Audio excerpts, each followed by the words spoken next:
কাকা খোলো। তুমি এরকম করো, কাকা টাকা করো করো। এটা খুলবো না, আমি খুলবো না। খোল একা। ওরে বাবা, ওই তো ঘুরাচ্ছে দেখ, ওই তো ঘুরাচ্ছে দেখ। তখন কুচ্ছি। ওরে বাপরে, ওরে ওরে ওরে ওরে ওরে ওরে বাপরে। নমস্কার, আমি মৌসুমি। কেমন আছেন আপনারা সবাই? আশা করি সবাই খুব ভালো আছেন এবং সুস্থ আছেন। যে যেখান থেকে আমার ভিডিওটা দেখছেন, বড়দেরকে প্রণাম আর ছোটদেরকে অনেক ভালোবাসা জানিয়ে আমি আমার আজকের ব্লগটি শুরু করছি। আজ সোমবার আর এখন সময় সকাল 11:30। আজকে হবে চিকেন, আর আজকে চিকেনটা একটু স্পেশাল রান্না করব। সেটা হচ্ছে তেল ছাড়া, হেলদি এবং টেস্টি তেল ছাড়া চিকেন। অনেক দিন থেকে আমার হাজব্যান্ড আমাকে বলতো এভাবে একটু চিকেন রান্না করার জন্য, মানে একদমই তেল ছাড়া। ও একটু তেল মশলাটা কমই খেতে পছন্দ করে যে কোনো রান্নায়, আর সেই জন্য আমাকে অনেক দিন থেকেই বলছিল এভাবে একদিন চিকেন রান্না করার জন্য, মানে তেল ছাড়া। তো আজকে ভাবলাম চলো একটু বানিয়ে দেখি কীরকম লাগে খেতে। তো খেতে কিন্তু সত্যি অসাধারণ হয়েছিল। চলুন চিকেনটা কীভাবে রান্না করেছি সেটা একটু আপনাদেরকে বলি। প্রথমে চিকেনটা আমি ম্যারিনেট করে রেখেছিলাম, তার জন্য গোলমরিচ গুঁড়ো, টক দই, আদা রসুন বাটা, হলুদ, লবণ আর ধনে গুঁড়ো, জিরে গুঁড়ো, এই মশলাগুলো দিয়ে আমি মাখিয়ে রেখে দিয়েছিলাম প্রায় 1 থেকে 1.5 ঘন্টা। আর হ্যাঁ, কাঁচা পেঁয়াজও কুচিয়ে দিয়েছিলাম। আর এই দেখুন, ওদিকে আমি চিকেনটা ম্যারিনেট করে রেখে এসে আমার পুচকেটাকে স্নান করিয়ে দিয়েছি, আর স্নান করেই সে তার বাবার কোলে উঠে পড়েছে। আর এই দেখুন, আমি যে আজকে বেড কভারটা চেঞ্জ করেছি, তো আমার বেড কভারটা ঠিকভাবে পাড়া হয়নি, আমি ওপর থেকে জাস্ট ছড়িয়ে রেখেছি। তো আমার ছেলে আবার সে বেড কভারটাকে শার্ট করে দিচ্ছে, আর ওকে ঘুম পাড়িয়ে এবার নিচে এসেছি। এবার চিকেনটা রান্না করব। আর এই দেখুন, প্রায় 1-1.5 ঘন্টা আমার হয়ে গেছে চিকেনটা ম্যারিনেট করা ছিল। এবার কড়াইতে দিয়ে দেবো। এই রান্নাটা না খুব সহজে, খুব তাড়াতাড়ি হয়ে যায় দেখলাম, জানেন। আর খেতেও বেশ সুন্দর হয়, বেশ ভালো লাগছিল খেতে। এবার ভাবছি এইভাবেই প্রত্যেকদিন রান্না করব। প্রত্যেকদিন না, মানে যেদিন যেদিন চিকেন রান্না করব এইভাবেই রান্না করব। আর তেল জিনিসটা এমনিতেই খাওয়া তো আমাদের ভীষণ ক্ষতি, আমরা তো মুখের স্বাদে খাই। আর এইভাবে রান্না করে খেলে তেলটাও আমরা এড়িয়ে যেতে পারবো, আর খেতেও বেশ ভালোই লাগে। আর এটা আমি নিজে থেকে বানাইনি, আমি দেখেছি, মানে ইউটিউবে অনেক রান্না দেখলাম, দেখে দেখে তারপরে এই রান্নাটা করেছি। আর এই দেখুন, আমি আমার পুচকেটার জন্য আজকে মাছের ঝোল বানাবো, তাই একটু সবজি কেটে নিয়েছি। ঘরে আমার যা যা সবজি ছিল, আলু, পটল, পেঁপে, গাজর, এগুলো একটু কেটে নিয়েছি, আর একটু টমেটো দিয়েছি, আর একটু চাল, না চাল দিইনি, ডাল, মুসুর ডাল দিয়েছি। আর চাল তো ভাত দেবো, আর তাই একটু তেলের উপরে জিরে ফোড়ন দিয়ে, সাদা তেল দিয়েছি, সাদা তেলের উপর একটু জিরে ফোড়ন দিয়ে সবজিগুলো দিয়ে একটু নেড়ে দিয়ে তারপর একটু গোলমরিচ গুঁড়ো দিলাম, মাছটা দিয়ে দিলাম, একটু লবণ হলুদ দিয়ে দিলাম। তো এইভাবে আমি আমার সোনা বাবার মাছের ঝোলটা রান্না করি। তবে হ্যাঁ, এক একদিন আমাদের রান্নাও এখন দিয়ে থাকি, মানে প্রত্যেক দিনই যে ওর জন্য আলাদা করে রান্না করি তা কিন্তু নয়। আমাদের এমনি নর্মাল সাধারণ যে রান্না প্রতিদিন হয় সেরকম রান্নাও ওকে দিই। আজকে তো আসলে চিকেনটা হচ্ছে হেভি, ওটা তো ওকে দেবো না, এইভাবে রান্না করে ওকে দেবো না, তাই আর ওর জন্য আলাদা করে আজকে রান্না করলাম। এই দেখুন, আমার চিকেনটা এবার কষাচ্ছি। আমি কিন্তু একদম কড়াইতে তেল কিচ্ছু দেইনি, এমনি চাপিয়ে দিয়েছিলাম, আর ঢাকা দিয়ে দিয়ে আমি একটু করে কষিয়ে নিচ্ছি। আর দেখুন নিজে থেকেই কতটা তেল বেরিয়েছে। আসলে চিকেন বলুন, মাছ বলুন, সব কিছুর মধ্যে তো একটা ফ্যাট থাকে, তো সেইটা গলে গিয়ে সেটা তেলের আকার ধারণ করে। আর দেখুন চারিদিকে মনে হচ্ছে কতটা তেল বেরিয়েছে। তো এবার আমি জল দিয়ে দেবো। আমার কিন্তু কষানোটা মোটামুটি হয়ে গেছে, প্রায় হয়ে গেছে। তো আমি যে বাটিতে ম্যারিনেট করে রেখেছিলাম চিকেনটা, সেই বাটিতে একটু জল গরম করে জলটা দিয়ে দিলাম। আর এখানে একটু আমি ঝোল করেছি, কারণ আমাদের তো একটু ঝোল লাগে। আর এটা একটু ফোটাবো, ঝোলটাও একটু শুকোবে। আর মেয়ের খুব খিদে পেয়েছে, মেয়েকে খেতে দিয়ে দিচ্ছি, তাই চিকেন 1 পিস তুলে দিলাম, কারণ কামা ওকে দিয়েছে মাটন। এই দেখুন, আর আজকে থোড় ভাজা করেছি, আর লেবু কেটেছি। আর এই হচ্ছে আজকেকার মেনু। মাটন আছে, মানে মেয়েকে দিয়েছে কামা মাটন, আর চিকেন দিলাম আমি 1 পিস, আর ও আবার রাত্রে খাবে। এখন শুধু বললো মামা আমাকে 1 পিস দাও, আমি টেস্ট করে দেখি, ওকে 1 পিস দিলাম। এরপর দেখুন আমাদের খাবারটা তুলে নিয়েছি, এটা আমার হাজব্যান্ডের তুললাম। আর দেখুন কতটা তেল বেরিয়েছে, দেখতে পাচ্ছেন তেল ভাজতে কিভাবে। তো চিকেনের ভেতরে যে ফ্যাটটা ছিল সেটা গলে গিয়েছে, সেটাই তেল হয়ে গেছে, আলাদা করে আর তেল দেওয়ার কিন্তু দরকার হয়নি। তো এরকম করে বানিয়ে খেতে পারেন, ভীষণ সুন্দর হয় খেতে, আর খাওয়াটাও উপকার। আমাদের দুপুরের খাওয়া দাওয়া সবার মোটামুটি কমপ্লিট হয়ে গেছে। এবার রান্নাঘরটা আমি মুছে নিচ্ছি, গ্যাসটা মুছে নিচ্ছি, রান্নাঘরটা মুছে নেব। তারপরে আজকে কি আছে বলুন তো? আজ হচ্ছে 13 তারিখ, আজ সোমবার। আমাদের এখানে আজকে ইলেকশন। খাও।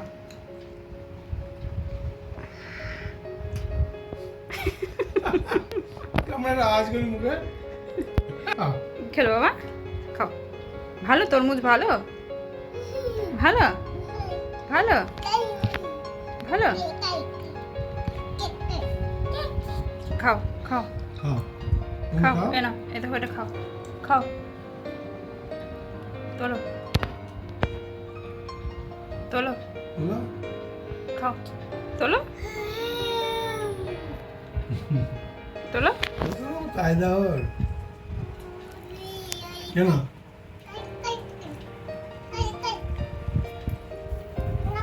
তোলো খাও কেন বাবা তুলো খাও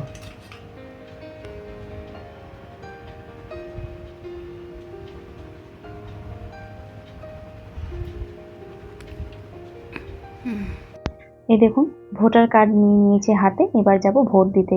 আমাদের বাড়ির সবার ভোট দেওয়া হয়ে গেছে, শুধু আমরাই দুজন বাকি আছি। আমরা এখন খাওয়া দাওয়া করে দুপুরবেলায় ভোট দিতে যাচ্ছি। আমরা এইরকম টাইমে যাই জানেন তো, এর আগেও যতবার আমি ভোট দিয়েছি আমার লাইফে আমি হয়তো এইটা নিয়ে 3বার ভোট দিয়েছি। তবে গতবার যে ভোটটা হয়েছিল তখন আমার পুচকেটা খুব ছোট ছিল, আমি সেই জন্য তখন যেতে পারিনি। আর এইবার আমি আবার যাচ্ছি ভোট দিতে, তো এবার নিয়ে মনে হয় আমার 3বার ভোট দেওয়া হবে। তো আমরা এই টাইমটাতে ভোট দিতে যাই, খাওয়া দাওয়া সেরে ভোট দিতে যাই। এই সময়টা একটু ফাঁকা থাকে আর মারা একদম সকালে গিয়ে ভোট দিয়ে আসে। আর আমার পুচকেটাকে রেখে গেছি আমার মেয়ের কাছে। তবে আমার মেয়ে বলছিল, মামা আমি যাব ভোট দিতে, তোমরা যাবে, আমি তোমাদের সঙ্গে যাব, কারণ ভোটটা হচ্ছে ওদের স্কুলে, তাই ও যাবে একবার। কিন্তু আমি আর নিয়ে গেলাম না, কারণ পুচকেটা আছে, পুচকেটাকে রেখে এসেছি ওর কাছে। আমরা চলে এসেছি ভোট দিতে। এই দেখুন লাইনে দাঁড়িয়ে আছি, আর মেয়েদের লাইনে না বেশি ভিড় নেই, সেই জন্য আমার একদম তাড়াতাড়ি হয়ে গেল। আর ছেলেদের লাইনে প্রচুর ভিড়, মানে প্রচুর বলা যাবে না, যাই হোক অনেক কটা আছে, 8-10 জন আছে, সেই জন্য ও এখনো লাইনে দাঁড়িয়ে আছে। আমার ভোট দেওয়া কমপ্লিট, আমি এসে বাইরে বসে আছি। এই দেখুন ওরও হয়ে গেছে, এবার যাব বাড়িতে। দেখি পুচকেটাকে আবার রেখে এসেছি মেয়ের কাছে, দুজনাতে আবার কি করছে। আর এটা হচ্ছে আমার মেয়েদের স্কুল।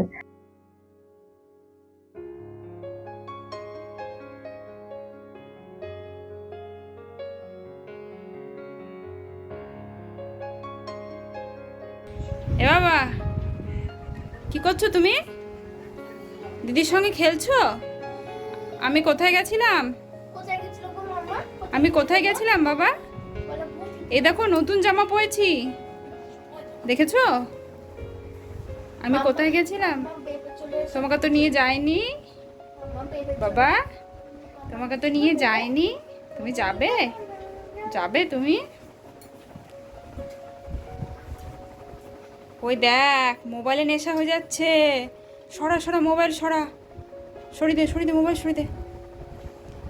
আমি বেবে চলে যাচ্ছি, ওইদিকে লক্ষ্য নেই, মোবাইলটার দিকে লক্ষ্য।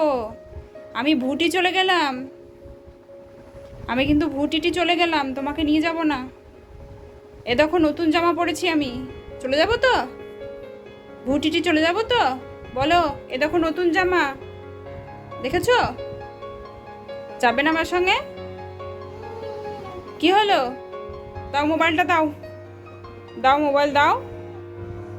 দেখো কিরম দুষ্টু, দেখো আমি ভুটিটি চলে যাচ্ছি, ও যাবে না। বাবুজিও চলে। এখন বাজে 7টা, আমার সোনা বাবাকে খাওয়ানো হয়ে গেছে, মানে সন্ধ্যাবেলার খাবারটা ওকে খাইয়ে দিয়েছি। আর ওর চুলটা আজকে বেঁধে দিয়েছি, দেখুন কি সুন্দর গোপাল ঠাকুরের মতো বেঁধে দিয়েছি চুলটা। আর ওকে নিয়ে কাজ করা, এত দুষ্টুমি করে, দেখুন এদিক ওদিক শুধু পালাবে। আর ফোনটা আমি স্ট্যান্ডে রেখেছি, তো ও ফোনটা নিতে যাচ্ছে, বারবার স্ট্যান্ডটা নিতে যাচ্ছে। তো ওকে নিয়ে কাজ করতে গেলে একটু অসুবিধেই হয়। আর এরপর দেখুন আমার সোনা বাবার এই হাঁটু দুটো না কালো হয়ে গেছে, কারণ ও সারাদিন হামা দেয়, মাটিতে হামা দেয়, পা দুটো ঘষা লাগে, মানে হাঁটুটা ঘষা লাগে, দিয়ে দেখুন হাঁটুটা কিরকম কালো হয়ে গেছে। তো এবার ভাবছি এটার ব্যবস্থা করতে হবে। প্রথমে আমি অনলাইনে সার্চ করে দেখছিলাম যে নি গার্ড কিছু পাওয়া যায় নাকি, কিন্তু সেগুলো দেখছিলাম অনলাইনে যেগুলো ছিল সেগুলো সবই আমার দেখে মনে হচ্ছিল উলের তৈরি। এতে কি হবে, ওর পায়ে গরম লাগবে। আর তাই সেগুলো আমি অর্ডার না দিয়ে বাড়িতেই বানিয়ে ফেললাম নি গার্ড। তো তার জন্য আমার মেয়ের একটা পুরনো লেগিংস নিয়েছি।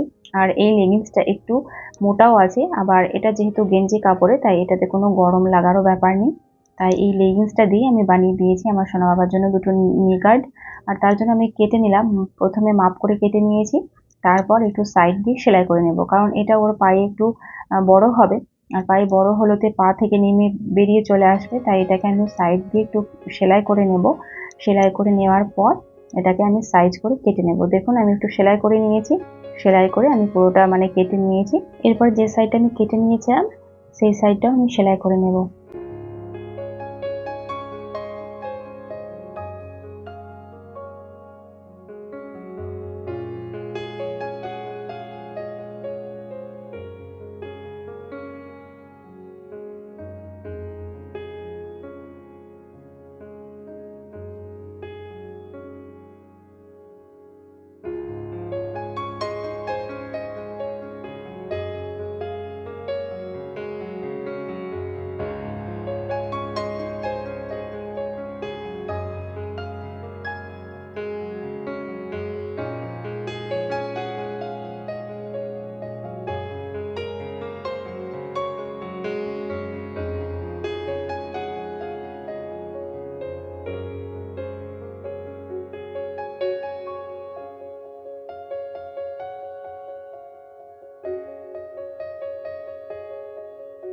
এই দেখুন আমার সোনা বাবার পায়ে পরিয়ে দিয়েছি। তো প্রথমে আমি ভেবেছিলাম ও হয়তো খুলে ফেলবে পা থেকে, কিন্তু দেখছি না, ও পা থেকে খুলছে না, বেশ সুন্দরভাবে পায়ে রেখেছে। আর ওটা পরেই ও বেশ সুন্দর হামা দিচ্ছে। ও যেহেতু এখনো হাঁটতে শেখেনি, তাই ওর পুরো হাঁটা মানে চলাফেরাটাই হামাগুড়ি দিয়েই চলাফেরা করে। আর কোলে তো একদমই থাকে না, সবসময় হামাগুড়ি দেয়। আর পাটা আস্তে আস্তে এত কালো হয়ে যাচ্ছিল হাঁটুটা, আর তারপরে মনে হচ্ছিল হাঁটুটাতে লাগতে পারে, ওর হয়তো ঘষা লাগছে, মানে যখন হামা দিচ্ছে মাটিতে ঘষা লাগছে এরকম লাগতো। তো এই নি গার্ড দুটো বানিয়ে দিয়ে আমার ভীষণ ভালো লাগছে, মানে মনটা একটু আনন্দ হচ্ছে যে আমার সোনা বাবার পাটা প্রোটেক্ট করতে পেরেছি। আর অনলাইনে আমি অনেকদিন থেকেই দেখছিলাম, কিন্তু সবই দেখছিলাম ওই উলের মতো, মানে যেগুলোতে গরম লাগতে পারে ওর, আর তাই ওগুলো আমি সাহস করে অর্ডারও দিতে পারছিলাম না। তো অনেক চিন্তা ভাবনা করে ভাবলাম যে চলো বাড়িতেই বানানো যাক, দেখি কেমন হয়। তবে বেশ সুন্দর নি গার্ড আমি বাড়িতেই বানিয়ে দিয়েছি। তবে এবার ভাবছি আরো দু একটা বানিয়ে রাখবো, কারণ পুচকোটা তো টয়লেট করে খুব, আর টয়লেট করে ভিজিয়ে দিলেই সেটা আর পরানো যাবে না। তাই ভাবছি আরো কয়েকটা বানিয়ে রাখবো। তাহলে বন্ধুরা, কেমন লাগলো আজকের ভিডিওটা অবশ্যই কমেন্ট করে জানাবেন। আর ভালো লাগলে আমার চ্যানেলটি যদি আপনাদের সাবস্ক্রাইব করা না থাকে, অবশ্যই কিন্তু সাবস্ক্রাইব করে পাশে থাকা অল বেল বাটনটা প্রেস করে দেবেন। আর একটা কমেন্ট করে কিন্তু অবশ্যই জানাবেন যে কেমন লাগলো। আর আপনাদের বাড়িতেও যদি বাচ্চা থাকে এইভাবে হামা দেয় আমার পুচকেটার মতো, তাহলে অবশ্যই এরকম ভাবে নি গার্ড বানিয়ে দেবেন। আজকের মতো তাহলে ভিডিওটা এখানেই শেষ করছি। সবাই ভালো থাকবেন, সুস্থ থাকবেন। দেখা হবে আগামীকাল আবার একটা নতুন ভিডিওতে। এই দেখুন, কথা বলতে বলতে আমার পুচকেটা টয়লেট করে দিয়েছে। আর টয়লেট করা মানেই তো সব ভিজিয়ে দেওয়া, তাহলে আজই আমাকে আরো এক জোড়া নি গার্ড বানাতেই হবে।